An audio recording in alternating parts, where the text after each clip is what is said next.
So let's go ahead and get started.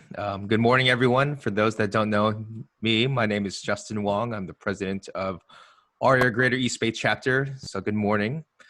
Before we get started, this is our AREAA Wellness event webinar. It's a meditation with Gavin Masumiya. Shout out to our sponsors for making this happen. We have our double diamond sponsor in Bank of America, diamond sponsor in Wells Fargo, and our emerald sponsors in Bank of the West, Citibank, Chase, and HSBC. I also want to give acknowledgement to our wellness committee for making this happen for this morning. Margaret Lynn, Alex Lago, Vivian Ho, Charlene Ferguson Lee, and Sin Trung. So without further ado, let me go ahead and introduce you to the man of the hour. One of my good friends from college, from UC Irvine in a former life. Gavin Masumiya, he is a mindset coach over the past 5 years. He's worked with both men and women from finance, technology, education to the U.S. Armed Services. Gavin uniquely blends his love for public speaking and coaching to help leaders maximize their creativity, increase their productivity, and reprogram their EQ. This is achieved through exclusive coaching, teaching the power of flow states, and helping his clients to express the freedom of their self-expression. So without further ado, Gavin Masumiya. All right. Thank you very much for the introduction, Justin, and for having me on here. Good morning to all of you, and good afternoon if any of you is in Eastern Standard Time or wherever you are. That's right. My name is Gavin Masumiya. And what I'm going to do is I'm going to go into the presentation mode, and we'll get started with this. So let me put this on right here. Move this. And here we go. All right, here we are. Can we just check in, making sure that everyone can actually see this? And so this whole topic, like why all of you are here, is perhaps to learn a little bit about meditation. So right here today, what we're actually going to be going through, we're going to go through 4 major components here. First, there's a lot of different schools of thought kind of around meditation. So we're going to really break down really what is it? What is meditation? And even more specifically, what are some of the benefits that you can get? So I'm going to go a little specific into 6 core benefits that you can get from meditation. And there's a particular type of meditation that I've been doing on a regular basis. I've been teaching my mom it. I do use it across all of my clients before we get into the coaching session. We always start off this way, and it's called box breathing. So I'll do a little educational piece in the third part of understanding really what is box breathing, what's going on in the body, why is it so popular right now? Like Brene Brown has been a big endorser of it. Stephen Kotler, who's the founder of the Flow Genome Project, is a big advocate. And then Mark Devine, who really helped to popularize it. I'll get more into that. And then lastly, we're going to get into we're going to put into practice, as a practitioner in life, to really walk you through what box breathing is. And I add my own little, swagger and personality into the guidance of it. But it's a very simple exercise, and the most effective and simple structured meditation that I ever come across in the past 11 years. And so moving on.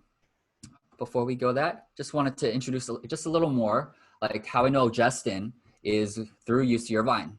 So I got my bachelor's over there in psychology and social behavior. I initially wanted to become a psychotherapist. So shortly after graduating, I became a senior behaviorist, worked with children with autism. And if any of you know have worked with kids, it does require a sense of patience. So my meditation journey was really beneficial during that time. And actually, to backtrack a little more, the reason why I got into meditation was in my 3rd year in college. Just to be honest with everyone, I had a time where I was really not happy, and I was taking a lot of different kinds of drugs as a form of escapism. I wasn't happy in like this romantic relationship, so I was doing a lot of substances, and then I had mad withdrawals because I wanted to stop. And my dad recommended this book called The Power of Now by Eckhart Tolle, an amazing book. And that was the first time that I got the whole notion of, you know, what we have, all we have really right now is this moment. And we can fret around worries about the future, which creates anxiety, or create guilt thinking about the past, which can lead to sadness or depression, or we can come back into this moment to really get our power back. And that was in 2000, and between 2008, 2009 is when my meditation journey started. So shortly after, at a certain point, I ended up going to Japan to teach English. I wanted to just get out to get some space. And that's when my coaching journey really began in 2013 to 2015. I just started coaching people over there in the US Navy and back in the States. Every Saturday, I would coach people in the mornings, and it was just all pro bono. And I fell in love. And I knew that I had to only one more year, then I'm going back to pursue coaching. So I got back in 2015, got certified from an ICF accredited institution called IPEC. And that's when my coaching really started taking off a lot more. Since then, you know, meditation has been a huge part of all of my sessions. As I mentioned, I created this program called Take Back Your Human, which is a 90-day program all around consciously engaging a healthy and meaningful life. And one of the modalities is around mindfulness. And also, as you see, I'm a co-founder of something known as Flow Masters. I'm very passionate about flow state. And Flow Masters is all about how do you express your truth inside of freestyle, the art of freestyle rapping. But freestyle rapping is really the disguise. Underneath it, it's all about building your self-esteem and learning how to trust yourself to the point where a part of your brain called the prefrontal cortex will shut off. And that's what's responsible for a lot of planning and decision-making. And it literally shuts off when you get in flow state. And why that's important, or why I wanted to note that, is because flow has a cycle. It's a flow cycle. Kobe Bryant, rest in peace, he was in flow when he played basketball. You know, poker players, if you see them on TV, when you're closing deals and you're really in it, you're in flow. You get in flow when you're really just so in the moment, so with another person, you'll get it. And the first part's struggle. The second part's release. And that's almost a meditative place, because once you have that, I'm getting kind of deep, but once you get into this struggle part, knowing that that's necessary in order to get into this flow state where you feel like you're in the zone, there has to be a skills challenge ratio. And when you have a skill and a challenge that meets your skill level and you take it on, it can't be too easy or else you get bored. It can't be too hard or else you'll give up. And you keep going right there, you'll get to this place where you release, and that's where you start to relax. Your heart rate starts to slow down, and that gives you space for the third phase, which is called flow, and then recovers the fourth phase. We're not going to talk about too much in flow state today, but I just wanted to know that release and more of this meditative place is actually a huge component. It's the third component of a flow cycle. So now that we're going on, I wanted to get to the first part. Really, what is meditation? Now, you know, for a lot of people can think of, oh, it means like, you know, you're sitting down and then you're not really like thinking about anything. That's kind of like a popular school of thought. And in my experience, that has not been the case at all. Even though I've been meditating for the past 11 years, thoughts continue to come up. So meditation is more about our relationship to thoughts. And what I love about it, a very simple way of putting it, is I looked at all the different definitions on there, from Merriam Dictionary to Wikipedia to Psychology Today. And the one that I found the most concise is just meditation is a training in attention and awareness.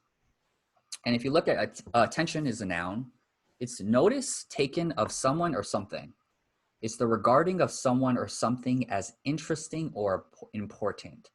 So it's a training in attending, in actually choosing what you can attend to. And then, you know, the awareness part is either a noun or a plural noun, right? And that's a knowledge or perception of a situation or fact. So to actually have a sense of awareness around the thoughts that come up. And so with that, I like this. For those of you who don't know, Headspace is one of the most popular companies as far as making meditation very simple. I did about a year and a half to 2 years using Headspace. You can find it on your phone, and I think they actually have a trial. And although I don't use it anymore, I use this current one that I'm going to show you in a little bit. I like their definition of what it is and what it isn't. They said meditation isn't about becoming a different person. All right. It's not about becoming a new person or even a better person. It's about training in awareness and getting a healthy sense of perspective. So you're not trying to turn off your thoughts, your feelings. You're learning to observe them without judgment. And eventually you may start to better understand them as well. So it's all about the sense of you're being aware of kind of like thoughts that as they come up.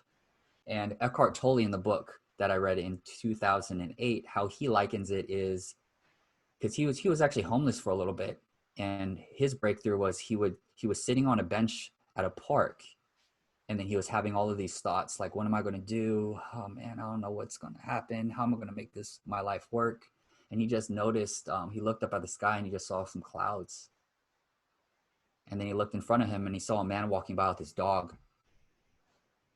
And then like an insight came into him like, wow, my thoughts can be seen just like clouds. Like they come and they go. And sometimes we can't really seem like we can control some thoughts that come up, because a lot of it is from some subconscious programming that typically occurred between until you're about 7, when you're so malleable from that age till beforehand, you're just taking in information. So we really didn't have the capacity at the time to discern, which is a very key quality in leadership. And discernment is about being able to make effective decisions quickly. And we didn't really have a sense of discernment. Like this is not live up to my standards, or this does. We're just taking in information. So a lot of how we run our days, especially when triggers come up, like through COVID-19, let's just say that's a trigger, which it's a lot of these subconscious programs of childhood do tend to come up. And unless we actually take the time to slow down, to evaluate, to where we can create a little window of time between stimulus and response, it's our programming is going to continue running the gamut. So how I liken it to as well, just getting more into the mindset, is that a lot of the thoughts that we have, these evaluative processes that are coming from the front of our brain, right?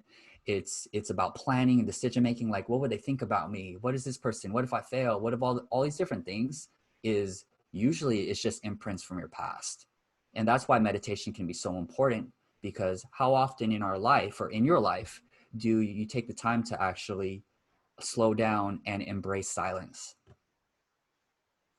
Not looking at your phone to see what the latest Twitter thing is coming up, not watching the news, actually sitting in. One thing I like to say is that life without silence would mean removing the biggest resource to your deepest reflections. And so meditation is a huge opportunity to go beyond the noise into the silence of your fears, of what really matters to you. And I have a deep sense of empathy for everyone right now, for some of you who may have families and people that may have lost people during this time, lost jobs too. There's going to be a new age of normalcy that's taking place. And I think this is one of the opportunities here, is really giving everyone this time and space to go in. We're physically being inside, but really to go inside of us on what really matters, who really matters. And meditation helps to create that window for clarity for your life. So this other way, Swami Rama, he's the yogi. He says that, meditation is very therapeutic. It not only leads to inner balance and stability, it also exposes your inner complexes, your immaturities, your unproductive reflexes and habits. And instead of living in these complexes and habits and acting them out, kind of like a reaction, they are brought to your awareness, right? They're brought to your awareness. Remembering, right? That's a perception of a situation of fact. It's a perception. You realize what's happening. And from that place of awareness, you can give them your full attention. And from that space, it'll be clear, right?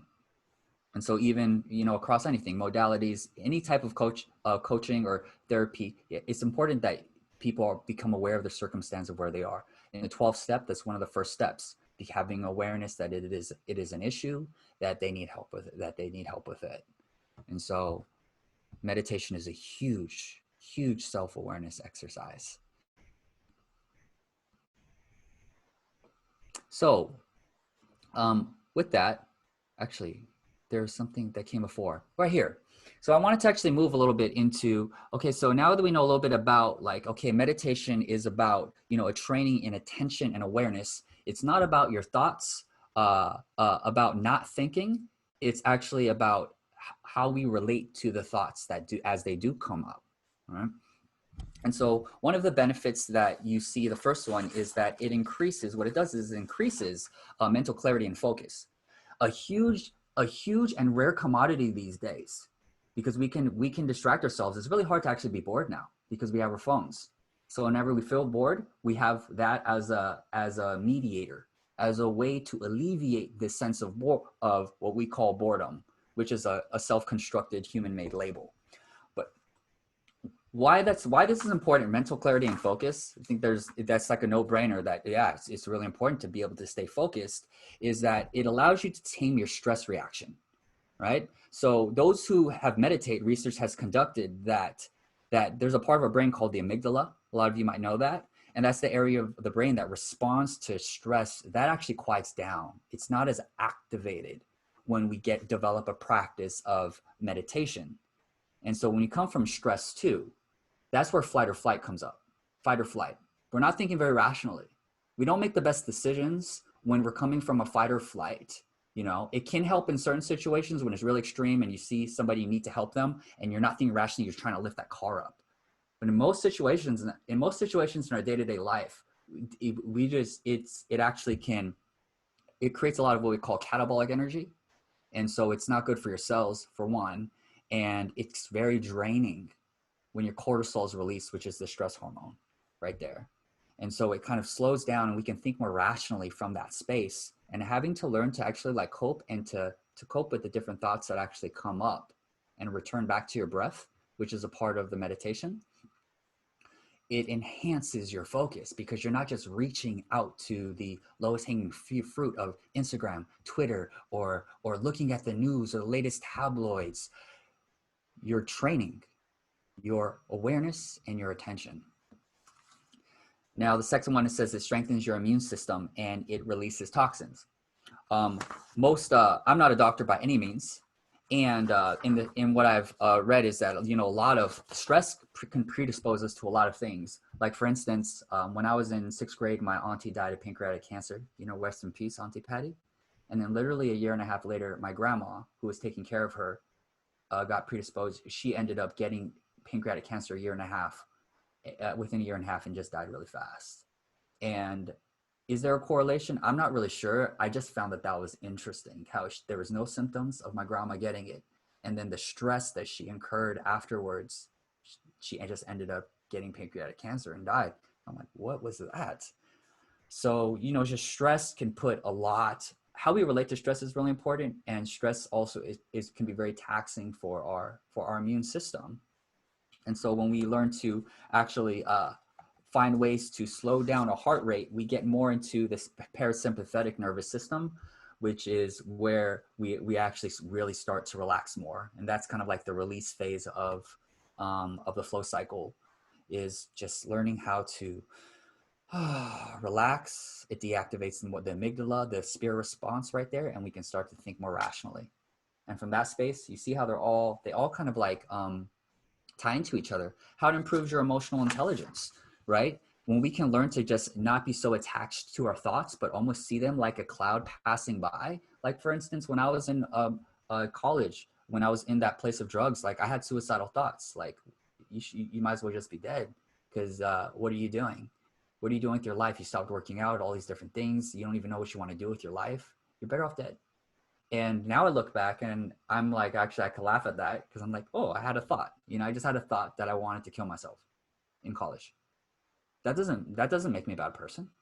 It's just a thought, right? So like my relationship to that thought changed. And from that place too, meditation, what it does, it can develop a sensory awareness. So how I train people even in my coaching is rather than being so quick to finding the label of I'm frustrated, tune into the body. Well, how does this label of frustration show up in your body? And then when you can see like, oh, I have more tension in my shoulders, I notice that like I'm breathing faster, it's a little more shallow breathing, then you can start to get to more of like, instead of the label, okay, how do I actually soften my shoulders and my heart rate? And the byproduct of that is relaxation. So being less attached to the label of what that emotion is and more into how is it showing up in your body allows you to become more objective, more rational, and from there you can make more effective decisions.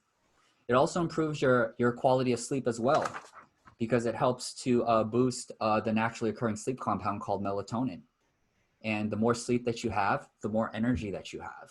The more energy that you have, like I'm always about, it's not about necessarily about time management as it's more about energy leadership.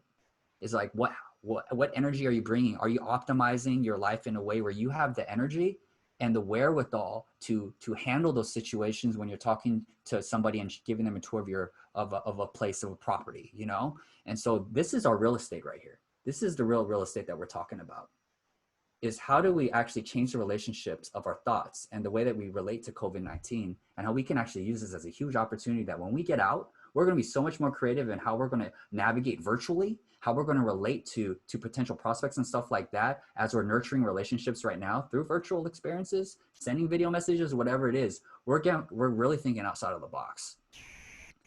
And so with that, I wanted to go into the meat here. This is the meditation that I'm talking about. It's called box breathing. It's my favorite meditation in the whole world now. And I've tried so many different kinds. And this has been the easiest. It's gotten my mom, who I never thought to meditate. Now she does it 4 times a week with me over the phone, Monday to Thursday. And I do this with all my clients. It was popularized by this guy named Mark Devine. He's a former Navy SEAL commander. And it's been known to be very helpful during crisis situations. And so that's usually where people's lives at stake. As a former Navy SEAL commander, and they're like in conflict, that's life or death situations. And if you have a gun on you, you have a weapon on you, you need to know, like, not only is it important to relax, but you need to know how to relax quickly. And so this is popular for first responders, people in health. Right now, it's very important to be able to find ways to relax if people are performing surgeries and other people's lives are on the line. And so he took it as this isn't just about people whose lives are on the line. This is for everyday people. And so he made it in a very simple form. And you're breathing in a box, essentially, where you're going to be inhaling through your nose for 4 seconds. So you can change the seconds, but basically you're breathing the same amount all the way through. So 4-second inhale, 4-second pause. And the pause, think about these edges as they're round edges. So it's almost like it's very fluid and you're pausing very gently. I'll show you on the next slide. And then as you exhale, we're going to want to exhale through our nose as well, because that helps to activate the parasympathetic nervous system more. And what that does is that slows down your heart rate faster so that you can relax more than through your mouth. Because when you breathe through your nose, you can have a more sense of a control. It's more controlled. So breathing in, holding it at the top,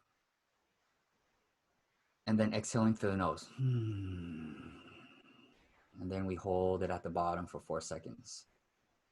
And then that'll be 1 cycle.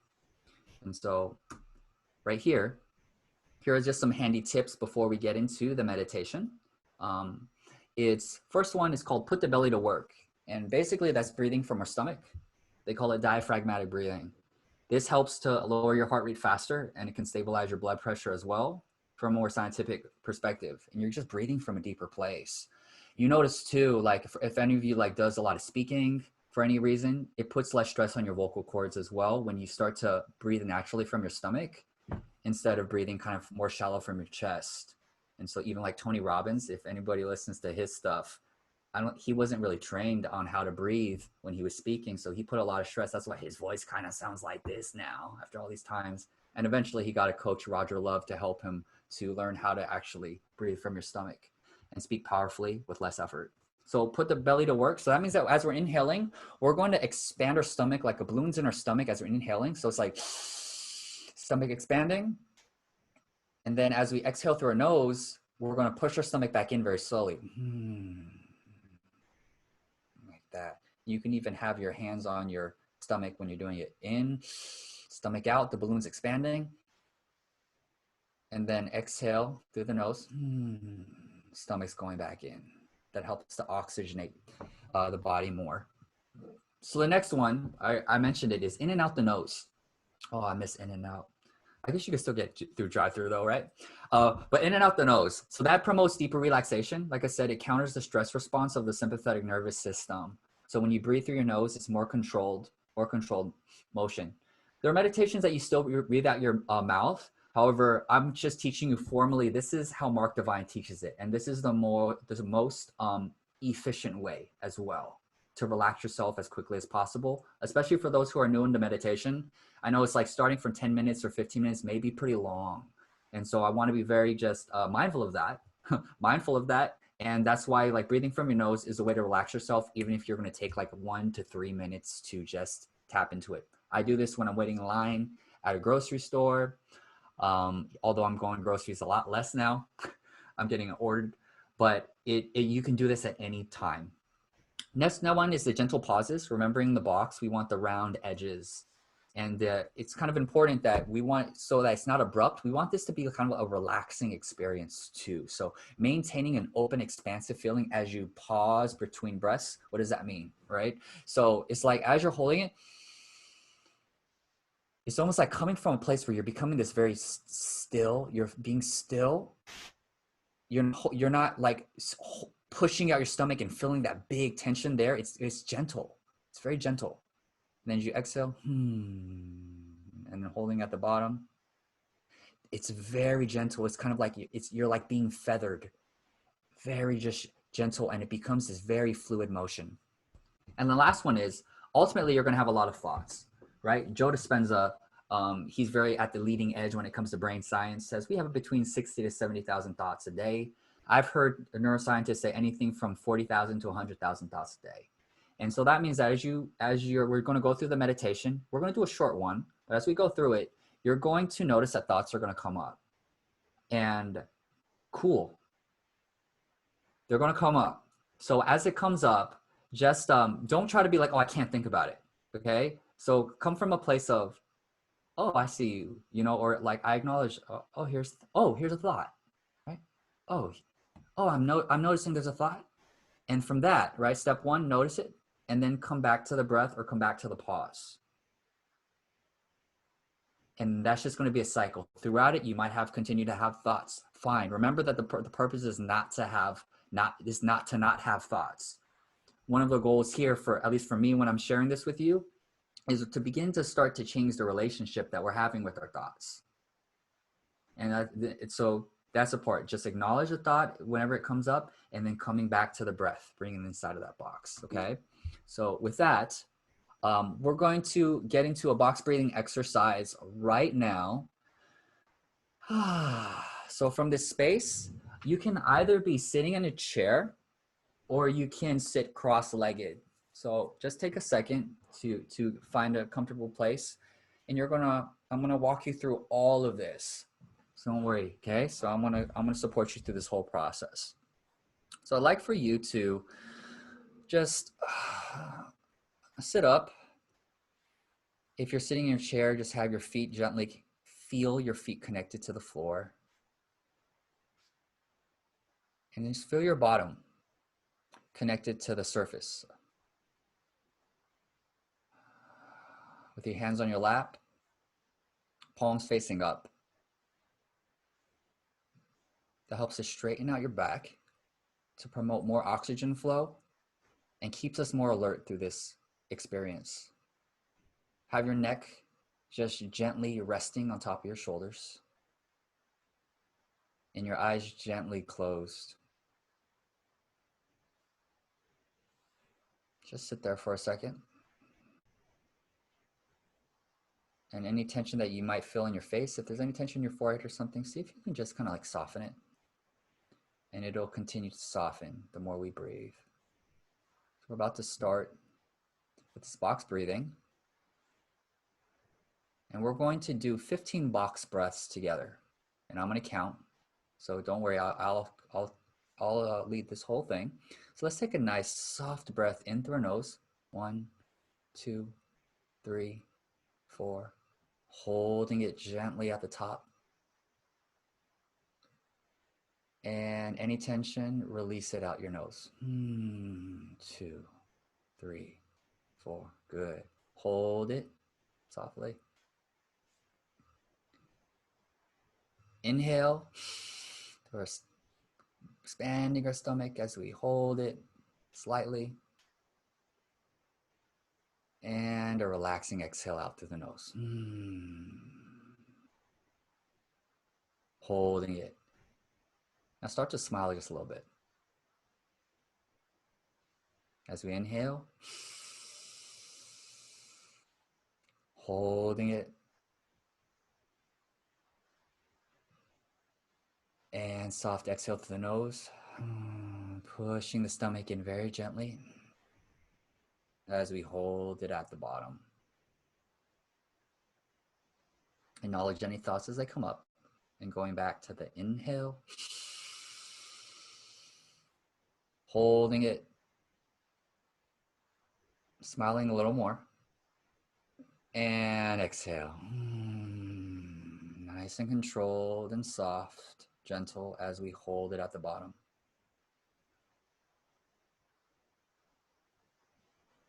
Inhaling in. Expanding the stomach. Softly pausing it right there. Any thought, acknowledge it. And come back to the exhale. Holding it at the bottom. Knowing that we're relaxing our body by doing this, regardless of the thoughts. As we're inhaling. Good. Holding it. Smile even a little more. Don't show teeth, but just a soft smile. And exhale. Very relaxing exhale out the nose. And hold.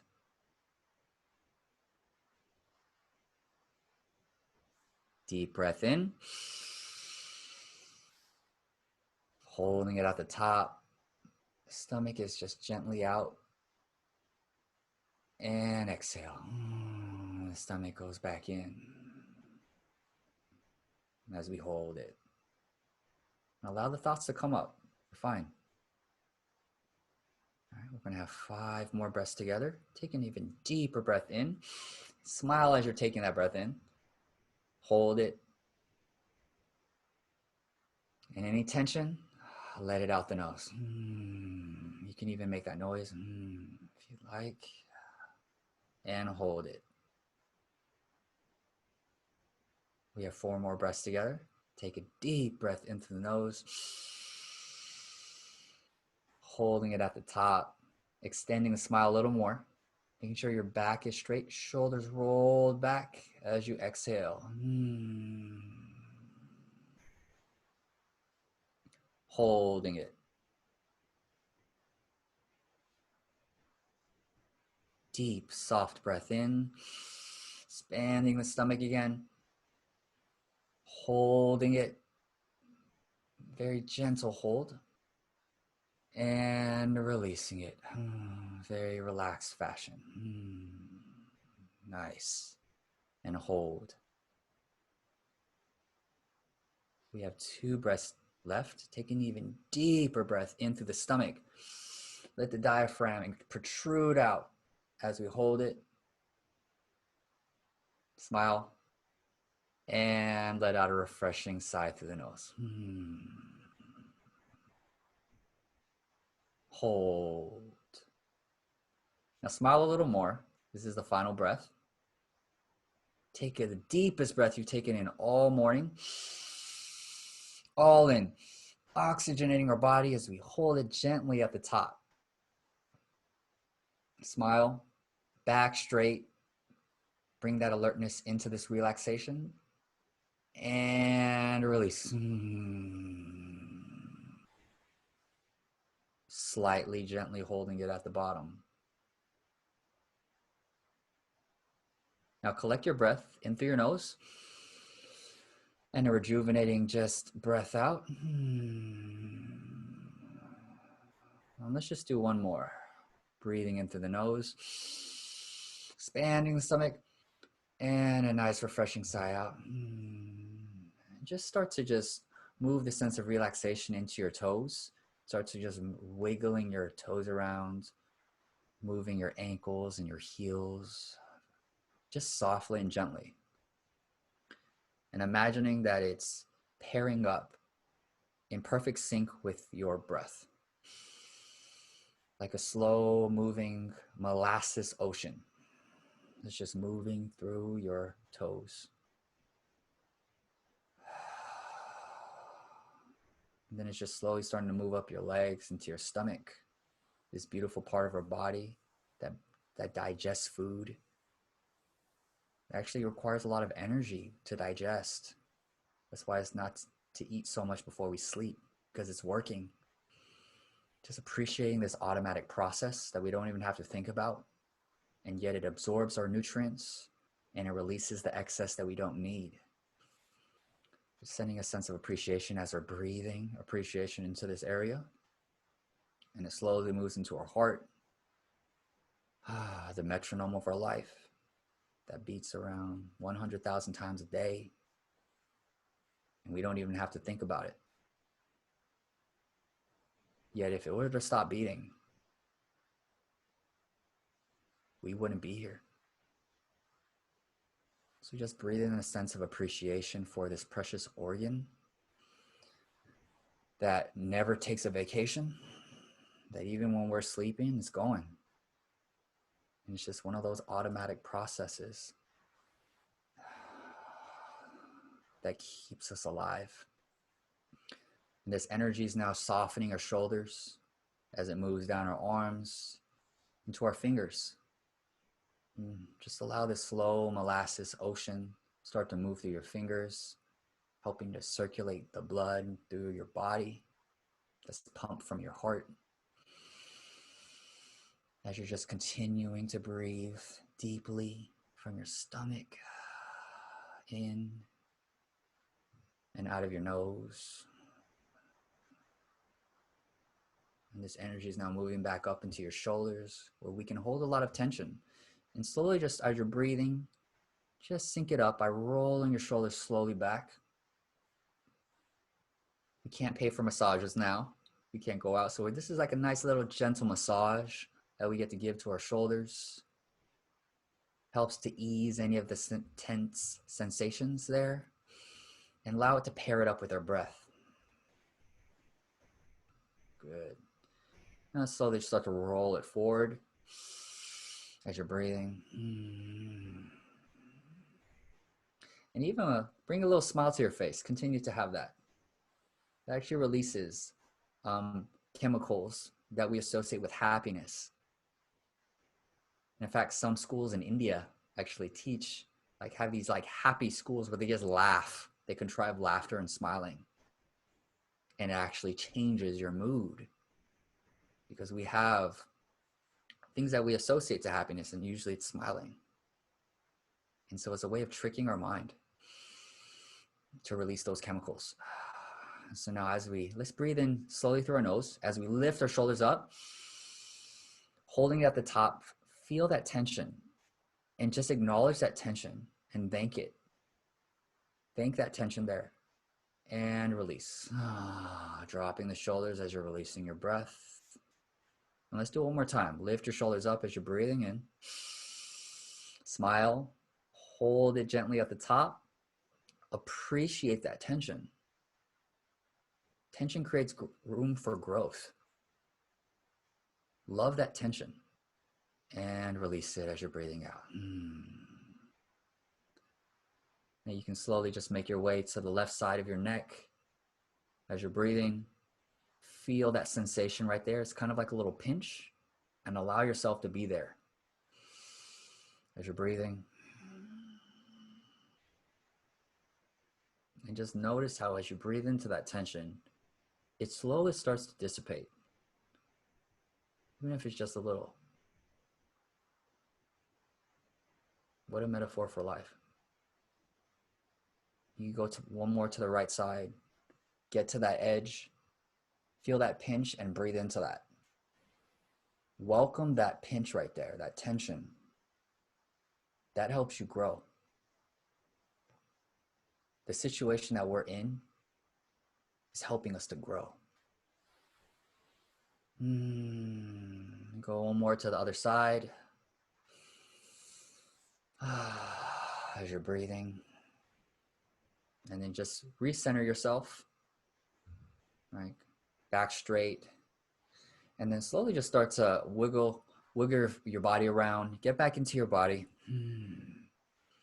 Getting more present to this moment, to where you are right now. And just give a simple acknowledgement to yourself for taking this time. There's so many places that you could have been instead. So many other things you could have been watching or doing. And you chose to be here. Right now. Amidst everything that's going on in your life and in the world, you chose to be here. To breathe a little more life back into you. From this space here, let's take one actually deep breath in together as you breathe in, holding it at the top very gently with a big smile there. And a nice soft exhale out. Holding it at the bottom. Collecting your breath in through your nose. Nice exhale out. And just check in with yourself right now. What's showing up in your body?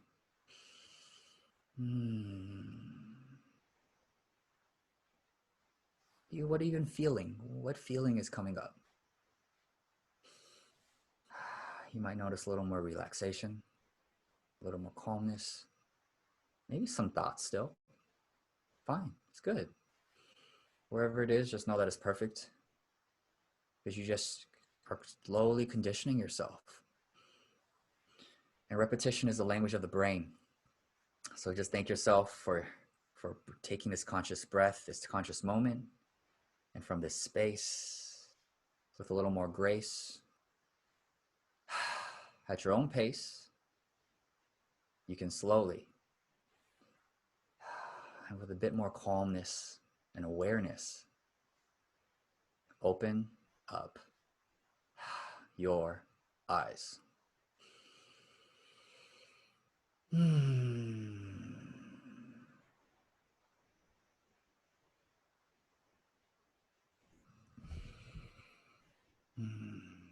And just as you're coming out of this meditation, at least this formal part, how we come out is just as important. And just like look around where you are very slowly, being still mindful of your breath. This is where we spend most of our waking hours. So just sense that breath that you were training yourself on. Just look around. And also just see as you look around your place, probably a place that you really know very well. See if that you can notice something that you haven't quite noticed before.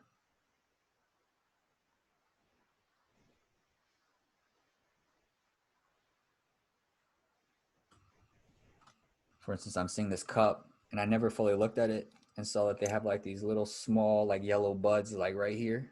I never noticed that before. And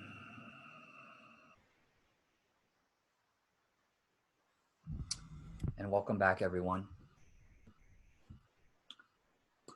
I wanted to actually just bring in that final piece of just seeing if you can notice something that you haven't quite noticed before. Because a quote that continues to come to mind during this quarantine time, since it's so easy just to kind of like dwell in wishing things were different. It reminds me of this book called A Man's Search for Meaning by Viktor Frankl, who was a clinical psychologist a Jewish clinical psychologist that was in Auschwitz and a few other internment camps during World War II. And he has this therapy called logotherapy that's now in all coaching and therapy modalities, which is route. You create the meaning for your life.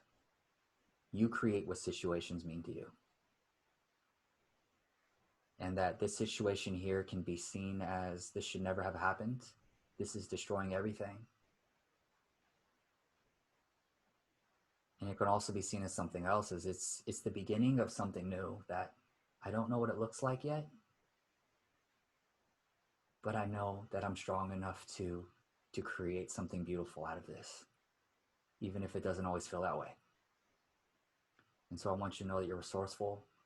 And one of the qualities I've been studying gratitude, the research, is that there's two ways of actually looking at gratitude, which I kind of was slowly priming at the end, is that it can be seen as a feeling, which comes and goes. You can feel grateful. Somebody gives you a present, and just right there, you didn't even try to feel grateful. It's just like, whoa, that's awesome. Thank you for thinking of me. And then another school of thought is that it is a trait. It's actually a worldview of seeing the world and finding ways and things to appreciate in the moment. And they gave surveys to people to find out, based on after doing 8 weeks of this meditation exercise, and they found out, they pulled out 8 different characteristics that a grateful person from a trait perspective has. And one of them is that they appreciate the simple pleasures in life. And these are things that are readily available to the majority of people. It doesn't really matter if someone's from a developed or developing country, which I'm take that most of us are in a developed country, which is a blessing in and of itself. It's noticing those simple things like checking into our heart. Meditation is such a simple practice because it's actually bringing consciousness to an autonomic process, right? And if you think about that, you think about food. I think it takes about 3 weeks, they say average, we can go without food. We can go about for 4 days or something like that without water. Some people have been able to do longer, but generally speaking, 4 days. Breath is like 5 to 10 minutes, and then thereafter you can have serious brain damage from that. And yet we're not taught how to breathe. We're taught our ABCs before, sometimes we're never even taught how to breathe. And I heard somewhere that Tibetan monks, right, they're really known for meditation. They're taught that when children are raised to become monks, even before they're learned the Tibetan language, they're taught how to breathe. And I just remember reading that somewhere, and I'm like, wow, yeah.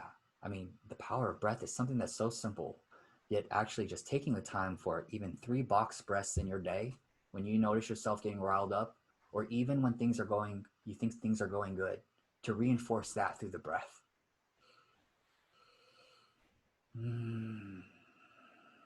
It slows down your heart rate, and it brings that sense of relaxation where we can think more rationally. And so there's a biological mechanism under it where we have this label of relaxation. And if we can get to that point where we're training our nervous system, we train our nervous system, especially during times of stress. This is the homework for the test of life. Every time we meditate alone, silence, we're training ourselves and our nervous system on how to maintain a slow heartbeat, even when thoughts of scarcity or all these thoughts come up. And that slowly changes the way that we relate when things really start to bubble up in real life. And that's one of the powers of a meditation. So with that being said, once again, some handy tips is put the belly to work, in and out the nose, breathing, right? Remember those gentle pauses. And then whenever thoughts come up, because they will, it's fine. Acknowledge that and go back to your breath. And I wanted to end this with Paul McCartney, right? The former Beatle. He's like, in the moments of madness, meditation has helped me find moments of serenity. And I would like to think that it would help provide people a quiet haven in a not so quiet world. So I hope that some of you take time, that if you don't have a meditation practice, or if you tried, start really small. James Clear, one of the experts on habits, he has a book called Atomic Habits, one of my favorite books in the world. He emphasizes how frequency is more important than duration. So putting that into practice, it's not about meditating for 10, 20, 30 minutes. It's about 30 seconds every day. It's about 10 seconds every day. And that scientifically will help someone to turn into a habit, which is what you would want, so that you don't have to exert willpower for this. And so the more that we can consciously design habits and exert willpower, knowing that it's finite, into something known as meditation, it becomes more of an automatic process. So we don't have to think about it as much. And that gives us the wherewithal and the willpower to put it into closing that deal, or to put it into, being able to hold space for your kid. And so let's turn meditation into a habit, 30 seconds at a time. And with that, 9:58, wanted to respect everyone's time. Did anything come up, Justin? No, I think we're good to go. To our attendees, do you guys have any questions top of mind before we wrap up? And I'll stop this thing right here, right here. Camera we on. Justin, can you move the camera to Gavin? Okay, I didn't see that. Yeah, I fixed that. That was awesome. I truly enjoyed our practice session, and everything you said is true. Yeah, definitely. This time, you're very welcome. This is really a time where relaxation can really help, especially when immunity can be compromised. And so just know that meditation, it enhances your immunity. It promotes deeper relaxation. And from that space, we make more rational decisions. And from coming from a place of sensory awareness before the thought, or even if, say, I'm frustrated, getting into like what's showing up in the body, and that can be a continual part of the meditation practice, you start to develop more body awareness. And then from there, we can start to think more objectively as well, because we're not quickly going into labeling something, but more identifying what's showing up in the body. Yes, Arthur, need to work more on your breathing. So I know it's going to be 10, so I'm willing to actually stay until 10:05 PST. I don't know if that fits, Justin, just for anybody that wants to. Sure. Okay. And then, so 10:05 will be a hard stop. If anyone has to hop off, it's 10 o'clock right now. Just want to say, have my mom, after her meditation, she's been saying, have a golden day. But she's very visual, and she sees this golden light because the sun comes through the window, and she sees it. So I want everyone to have a golden day. Remember this power of breath. And yeah, if anybody has any questions or anything, I'll be here till like 10:05, and just chop it up with Justin then. Any last minute things you want to say, Justin? No, I think it was a great meditation session. If anything, I know people know the idea of meditating, let alone doing it with the instructions, and that was really helpful. Yeah, you're welcome, Shirley. And just to piggyback off of what Arthur was saying right there, I need to work more on my breathing and holding. I always seem to get a head rush. So this is actually part of this. It is the head rush. If you're referring to actually like thoughts in your head, that's the total normal part. Also, this breathing part, it can be something getting used to in breathing inside of the box. If 4 seconds was too much, which I recommend 4, you could go to 3. And there's actually an app that I use sometimes called I Breathe. And it basically allows you to set intervals, and it'll either count 1, 2, 3, 4, or inhale, exhale at certain segments. You can set the time, or it does like a gong or a chime sound. And I use that a lot. I use that when I want to have some auditory reinforcement, so I don't have to count on my own, because that can take a little bit of effort as well. So it's called I Breathe. You should be able to get it on Android as well. But just know that this is a practice, just like anything.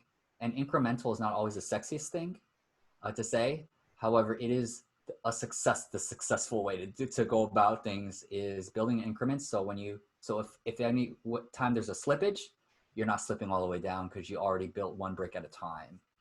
And so it's kind of like Will Smith. He was very influenced by his father in the beginning. I don't know if some of you saw the interview where he actually ended up building like this building, and he was taught like you have to put the brick just right, just right. And it took so much longer, but like that I think it's in Philadelphia. It's still there, so just one brick at a time, one breath at a time. Yeah, but another question too. 5 minutes, 10 minutes. I mean, typically for you, how long do you meditate?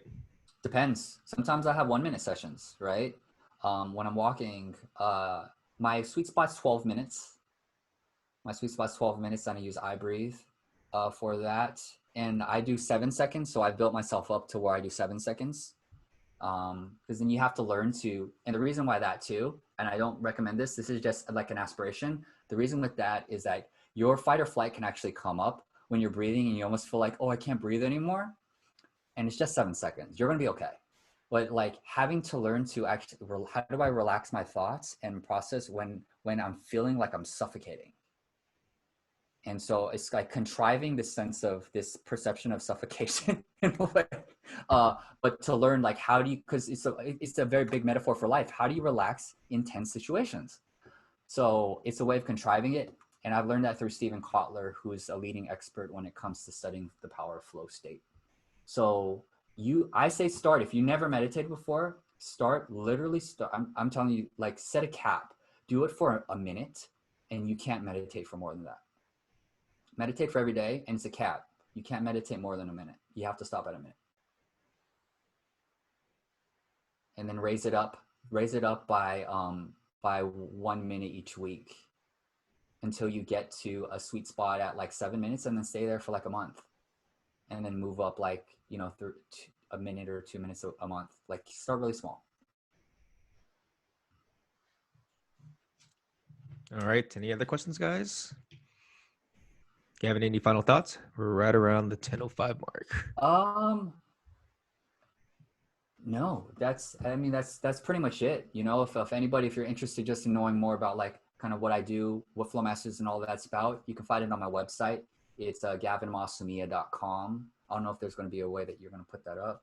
I can follow up with it. Yeah. Yeah. We could do a little follow up right there.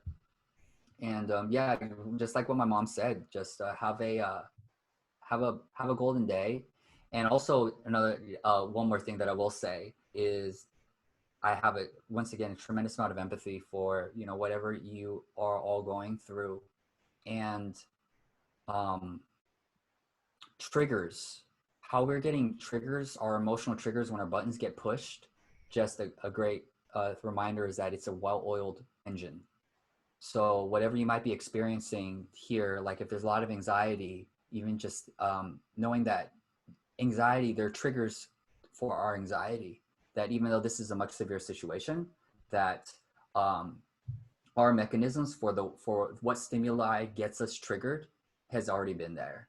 And so the more that we uncover like really what it is underneath, that's what meditation helps with. It helps with really getting to the real motives behind everything that you do. So just knowing that meditation gets down to your motives. And when you understand your motives, it gives you a deeper sense of purpose to build from that creates more motivation.